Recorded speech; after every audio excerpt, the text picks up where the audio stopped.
এক মাদ্রাসায় এরকম খাদেম ছিল, তো খাদেমের সাথে বাচ্চারা খুব দুষ্টামি করত, ডাকতো গরু, পড়ার সময় গরু ডাকতো। তো ও ছিল একটু সাদা সিধা, সহজ সরল, একটু হাবলা টাইপের, তো বেশি মাথায় নিত না।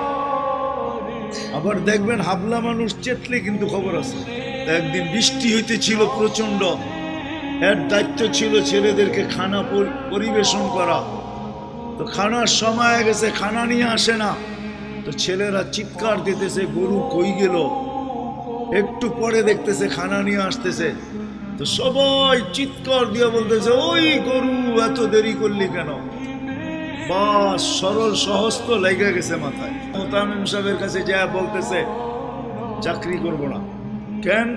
বাড়ি মাদ্রাসায় যেটি পালেন এটি সব দেয়া দাও, সবসময় গরু বলে শোয়া গেছি, আজকেও গরু বলতেছি। মোতামিম সাহেব বুঝছে সরল সহজ মানুষ চেতলে তো এরমই চেতে গেছে গা সিধা বাড়িতে।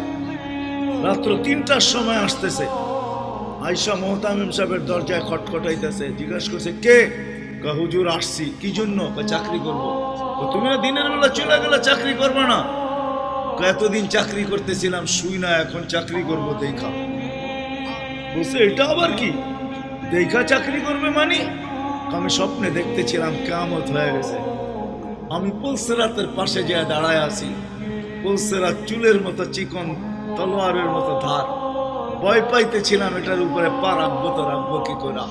একটু পরে চিৎকার শুনলাম, তো দেখলাম মাদ্রাসার ছেলেগুলা সবগুলা হই হুল্লার করতে করতে আসতেছে। ওরা পুলসিরাতের পা দিতে দেরি, এটা সুপার হাইওয়ে হয়ে যেতে দেরি হয় নাই। সবগুলা উঠা পার হইতেছে, একটা পিছন থেকে আমাকে দেখা ফেলছে আর চিৎকার দিয়া বলছে ওই তোরা যাস কই? আমগো গরুটা তো দাঁড়ায় আছে, ওরে নিয়ে যাবি না? বলে সবগুলা পিছে ফিরে আসছে আর আমাকে উঠায়া কেউ হাতে কেউ পায়ে ধরা সব কাঁধে করে নিয়ে পার করা দিছে। ঘুমের থেকে জায়গা গেছি, এই জন্য চোখে দেখা আমি এখন চাকরি করব।